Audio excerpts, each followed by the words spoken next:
This is the Tapped In Podcast, the podcast for beverage distributors that want to empower their sales team to drive business results.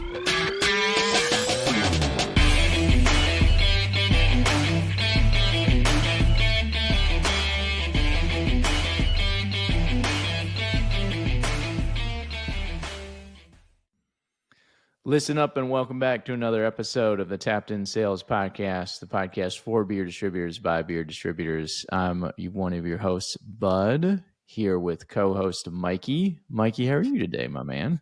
I'm good, man. How are you? Look at this. I'm good. Michigan sees their first 30-degree day, and Bud's back in Florida, just like that. Gone.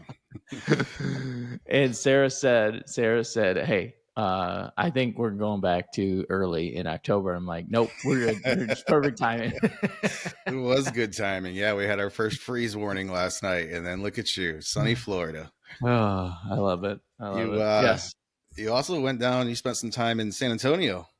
I did talk about the Texas heat, man. This was incredible. But part of the thing and why I went down there, though, is I was on Harry's pod. I mean, this is, you got to join Harry. Yeah, look at how legit this setup is, my man. Oh, yeah, look at that. I mean, at the studio, we got the lights. There's a light up ahead, and there's curtains everywhere. Wow. I mean, we got Biscuit in the mix. He's got 3 different cameras. Yeah, wow. I mean, it's a whole thing. The table was made out of kegs? Table's made out of kegs, yeah. That's awesome. It's not like it's movable, so it's not like this rollable thing where you can move it around. I don't think Harry moves it around at all, but it then set on top of 2 kegs and then this tempered shattered glass tabletop. That's awesome. Yeah, he's got the hookup for sure. 100%. I mean, we're just, semi-professional amateurs over here on the Tapped In Sales podcast. Oh, yeah. He's super legit. Yeah. Goals, right? Well, he lives in a house where he's got a whole part of the house dedicated to it. Oh, yeah. Yep. That's awesome. So, it was a lot of fun. So anybody wants to go check that out. BeerNet Radio, you can find that. We'll put the link in the show notes too, but you can find it on YouTube and you can find it on Apple, Spotify, anywhere else that you listen to your podcast as well, BeerNet Radio. So with Harry and Bud, it was fun. Talked about how, we probably shouldn't sell kegs versus stealing kegs. No, those are for tables. And you remember that global keg issue. It was like they owed us all this deposit money and they just wanted us to give them the kegs back. And it's like, yeah, buzz off, bro. So yeah. And then we sat on it. We had local breweries that were wanting to buy them, but we're like, no, we can't do that. We can't sink that low. We are willing to sink low and we are willing to do things fast and loose. That might be a little too fast and loose for us, though. Oh, man. Well, today, topic of the episode is identifying opportunities and analyzing gaps at retail. This is something that is near and dear to your heart, Mike. And I know that you spent a lot of time talking with reps, clients, and the training and in the field. I think this is a fun topic to discuss around, like, how do we actually locate these sales opportunities in the trade? From data research, from just watching. Some of this is like management by walking around and picking your head up and understanding what an opportunity might look like and then trying an experiment. So, Mikey, you're going to lead a ton of this today. So that's kind of an introduction. What are we going to go into today, my man? Yeah. Opportunities and gaps, right? What are they? What do they mean? Why are they important? How to identify them, whether it's technology, our own tuition, or just paying attention. And I think the biggest takeaway is paying attention to your accounts, because no matter how much we try, there is no perfect account, right? Maybe on paper, maybe in a survey, it looks perfect, but there really is no perfect account. There's always work to be done. Never stop working, right? So yeah, when we talk about opportunities and gaps, what are they? Gaps at retail referring to missed opportunities, whether that's empty shelf space, underrepresented categories, missed promotions, right? On-premise, stuff like that. Analyzing what's in there, analyzing what's working, what's not. Sometimes it's competition. That's what's working. How do we build on that? How do we identify our own products that are working, and also identify some things that are just pulling us down in the account, right? When we talk about optimizing our space and all that good stuff. So I always like to build on if I if I'm in my account and I know that there's a couple products that are doing pretty good, what else can I do on top of that, right? The back to the plus one mentality, whether it be singles, package, craft, NA, wine spirits, even RTDs, all that good stuff. And what I mean by no perfect account, no matter how hard we try, no matter what we're doing, there's always still work to do. So by turning your back on an account and saying, "Hey, this account is great. There's really no more work to do." You're almost giving up on it, and you're not challenging yourself to do better, right? And expand on what's already in there, and create some incremental sales. And by that, I mean always paying attention to what is working, right? Understand what is in the account, what is working, whether it's your products, whether it's competition. There's always something that's pulling a little bit harder than the others. And then identifying that and building on that. If it's one of yours, right? What other SKUs from that same product can I build in? You know, brand blocking goes a long way. And if I have one SKU of an IPA in there that's just performing really well, maybe I want to bring in that same brewery's hazy IPA or their imperial, and I want to build on that. And by focusing on what is working, building on that, making sure it has enough space, making sure it's in the right location. It's not kind of spread out, right? I'm getting them all right together, maximizing my efforts, and also paying attention to competition. And by that, I mean, what are they, when you come into the account to do their order, what are they out of? What are they low on? I mean, you know what they're selling, and pay attention to that and expand on that too, right? Come in with your, if they're performing really well with their IPA. I mean, here in Michigan, we always competed against Two Hearted. Two Hearted is a horse of an IPA in the Midwest, especially in Michigan. And we couldn't really replace it, but I could build on it, Yeah, right? I could bring in my Imperial, I could bring in my Hazy and come in right next to it, expand on that too. And also just paying attention to what's in there, right? And identifying what's missing. And what do I mean by what's missing? Look at the entire set. Look at all the different categories, right? Are they being hit? Is there something that we don't have? Is there the fruity? Is there the 8%ers, right? Is there every single category that you can think of? Is it missing? All too often I walk into an account and I'll see, I'll pick on the singles because it's easy to pick out, but you'll see a single and it might be the only IPA that's in there in the singles, and it's rocketing, right? They're going through a case or two every week, and they're like, "Wow, that man, this stuff is great, awesome. Let's build on that. What else can we do? Maybe if it's not yours, maybe it's competition. What else can we build on that to bring in to identify? Like, all right, well now there's no hazy, there's no imperial, all right, or even on the fruity section, put yourself in the consumer's shoes. That's what I love to do in an account. If I'm a consumer, what am I looking for? Do they have it? All right, go to this category, go to that. Where are we missing? Identifying gaps is the first one. So being knowledgeable about your accounts, what's going in, and finding those gaps and building on them, and also building on what's working.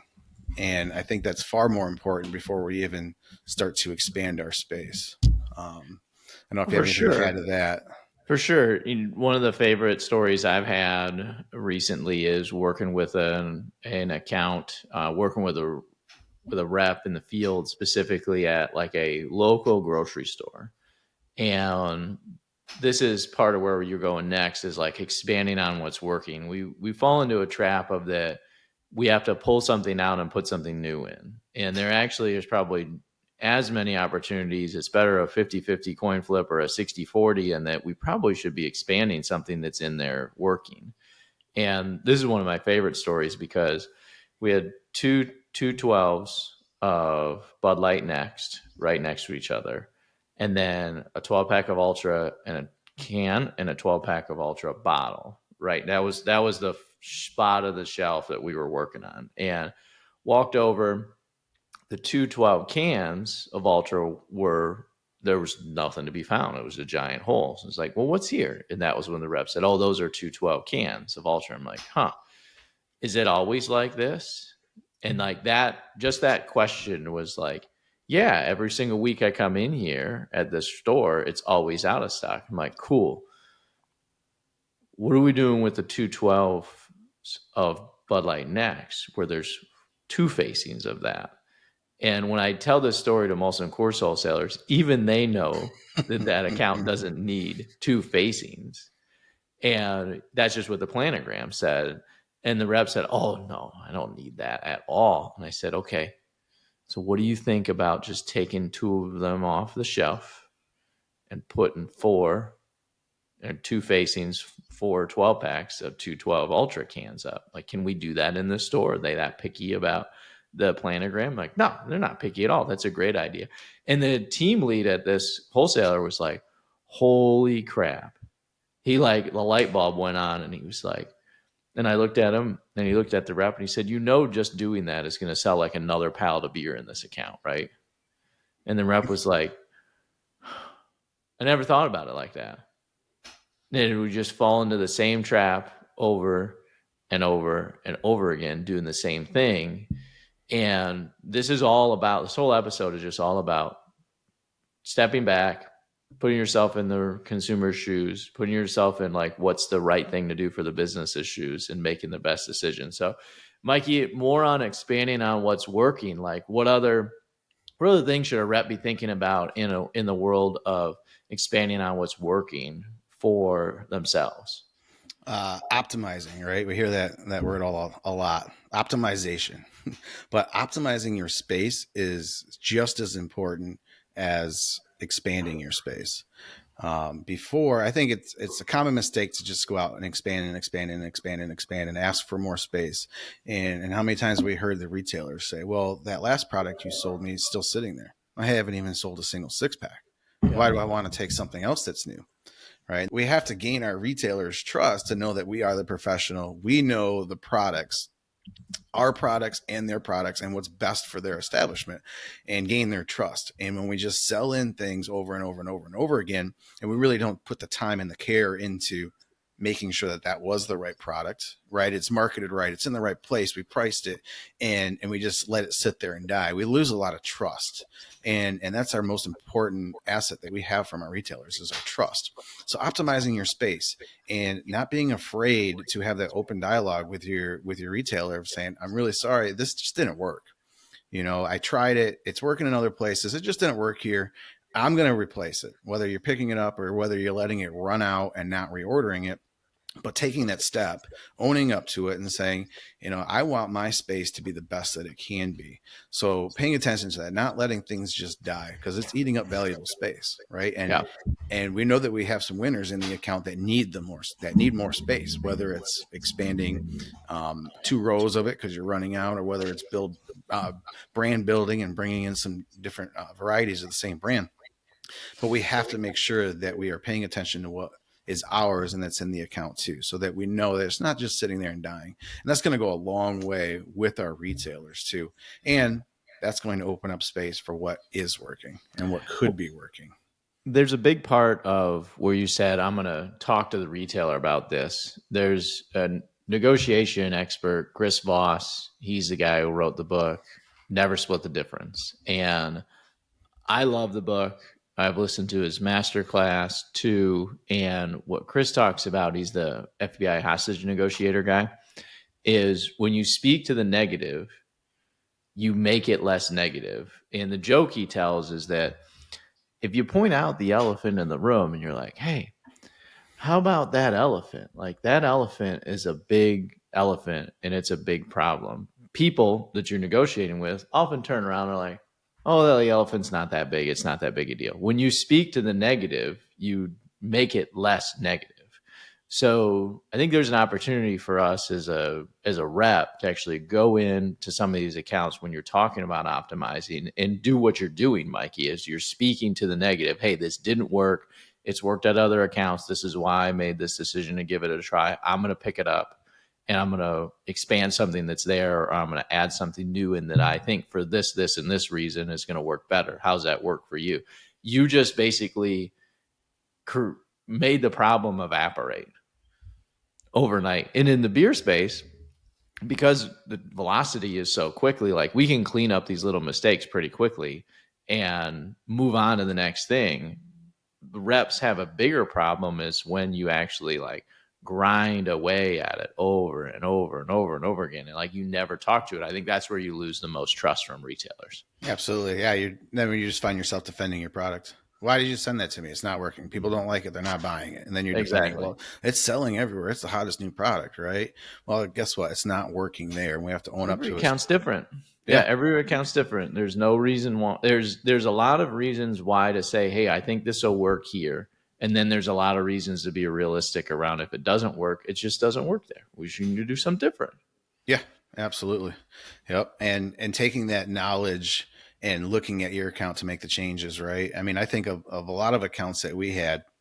And when we're talking about optimizing space, it may not just be a 6-pack for a 6-pack, a 12-pack for a 12-pack, but it's also analyzing the account on, again, what's working. And it may be singles. It may be a heavily singles driven account that is underspaced for singles, right? And why do we need four doors of packaged beer when I have a hard time moving a 6-pack when it's still within code, and I'm flying through singles and sometimes I'm out of stock? That's when we also come back and say, Mr. Retailer, like, this is what's going on here. I don't know if you've really realized it, but you guys are selling a lot of singles. You guys must have a lot of foot traffic. You're selling really good on the single side, but we're underspaced. Let's think about taking a door away from the package, bringing in another door of singles, maybe even starting with a half door. I mean, we were great at that because we were a singles market. You know, we'd walk into an account, packages weren't working. We needed more single space. Maybe we were underdeveloped. Maybe we needed more shelf space for what was working. It was also time of the RTD boom, right? The big flavors, when the consumer just wanted more flavor, and we wanted that space. You know, we were notorious for, before it was not mandatory, I guess, incentivized to break the Cutwater out into singles. We were way ahead of that time. When we first brought in Cutwater, that's all we could do to get that product to move was singles. We needed more space. Same thing with neutral, right? It's really hard to get a consumer to double down $18, $20 on an 8-pack. On an 8-pack, yeah. Of something they've never tried. Yep. But when they can pick one up for a couple bucks, or maybe 2 for $6 or 2 for $5.50, hey, now we're talking, right? Now they're going to come back and be like, yeah, that stuff was good. Now I can see spending the money. So looking at your accounts that way too, and it may be reversed. Maybe you don't sell any singles, but you have way too much space for the singles, and moving that over, which leads me into resets, right? And resets can go outside of just planogrammed, planned resets. We were pretty good at doing a reset at almost every visit, whether it was just a few items or sliding something, reorganizing something. You know, in our independent accounts, stuff gets shuffled. You know, other competition brings stuff in, they want it here, or maybe they just kind of are all over the place, or you brought in a new product last week when you were in and it got delivered and the retailer put it on the shelf that just doesn't make sense. Shuffle it around. You know, like, hey, have that conversation with the retailer. I'm going to move this over here, and this is why it makes sense. Or in some instances, we didn't even have that conversation. We just did it, just made it make sense, right? And defending your space on the opposite side too. When competition comes in and they slide their stuff around and you're like off in left field or over here, defend your space. Now, when you're doing this, Mikey, you know, a lot of the reps out there listening, they've got 16, 18, 20, 23 accounts to go see in a given day. Like, how do they strategize out and plan out what they want to work on? Is this something that you feel like a rep over time just finds their way? Or is this something where you are having maybe a strategy session with yourself or with your team on a weekly basis, trying to say, this is what I'm going to be outsized focus on and design out and leverage and kind of scale up your strategy like that way? Or are they actually sitting down doing research in the account in every single visit? Yeah, I mean, that's time consuming, right? And we don't have that kind of time, especially when we're trying to squeeze in 20 accounts. But asking yourself, what can I do today to make this account better? It could be something that only takes you 3 minutes. And we do have that kind of time. You know, it could be a couple products that move around, better facing. Maybe I'm running out of it and it's skinny and I want to go wide, whether it's off in left field and I want to squeeze it over here and a couple packages can move. But it's always that, what can I do better in this account today? What can I make the difference on? And sometimes that doesn't take a whole lot of time. Now I realize that there's some accounts out there that need a whole reset, half a day. You know, you're going to be there and you're going to commit the time to it. And that's a different story. I mean, we all know those accounts, but just coming in making those small tweaks. And what that does too for competition is that it shows dominance, right? And you want to be the dominant rep that's in that account. You want to have that stigma of, oh, don't mess with him, right? Like that's his space. He'll take it right back. You can't slide his products around, or hers. But you want to have that dominance. So, and when you're in there making those small tweaks like that, and your products are always neat and tidy and where they should be, eventually you're going to stop getting messed with, because it's just too much work on the competition if you keep moving it back and you get into these wars. And, you know, I won't tell you some of the tactics that we did when our products started moving once or twice, and then maybe competition's repack budget went up a little bit, but it was a listen up. it was a listen up, don't touch my products or you can't sell them. They'll have to go back to the warehouse. But yeah, I mean, I think the moral of the story today and the key takeaway is analyzing, understanding, and paying attention to your accounts, right? 100%. I like how you talked about, I want to go back and touch on this real quick too, is around trust and communication with accounts. So we talked about, you know, deactivating the negative. The other thing Chris talks about too is if you speak to the positive, you make it more positive. And there is probably just as much of a big opportunity for us to speak to the negative with the retailers when we're doing these tweaks, is to speak to the positive to the retailers too, of that, hey, I'm going to make this tweak and this is what I expected to do. And when it works, that you actually come back and be like, now you're selling X number of cases more off of this, and like making that more positive. It's as often as we can to make what we're doing right bigger and what we're doing wrong smaller, or what's not working smaller. That gap between the two, widening that gap out, that's what people build trust. Absolutely. Yeah. I mean, identify, hey, remember when I pulled that product or I didn't reorder and I ordered this? And now we went from selling one case every 4 months to now I'm turning a case every week and a half or 3 weeks, or sharing that success story. And again, building that trust. And having the open dialogue too, of having, once you gain that trust and you can have open conversations with the retailer too, they'll open up about what competition is doing. Yep. You know, what's selling, what's not. The biggest opportunity we have is, as we move from beer distributors to whole beverage distributors, is outside of our category, right? I mean, we have been beer experts for our whole career. Now we have to become beverage experts, whether that's in the NA, RTDs, liquor, wine, right? When we're all beverage experts now. So but we might not know what's working over in the energy door or the NA door. So to have those open conversations with our retailer, like, hey, let's go look at your energy door today. Like what's selling, what's new, what's popping, right? What's exciting, building on that knowledge too, of maybe bringing something in, expanding on it, or just NAs. Poppy, I think about Poppy. You see that popping up. No pun intended. You see it popping up in convenience stores all over.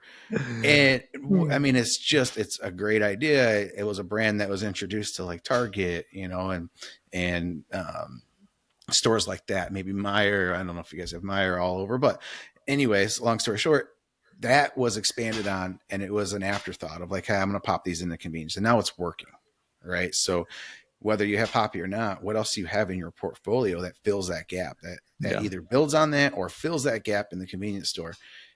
My family and I were big, like LaCroix, bubbly water drinkers, right? And how many convenience stores I walk into that have zero bubbly water options drives me crazy. There's a huge gap there. There's a huge opportunity. And they're all independent too. They're not chain. Usually the chains have them, but so looking outside of the beer door, thinking what else can I fill in here, right? What gaps do we have? What opportunities do we have? And where can I go with it?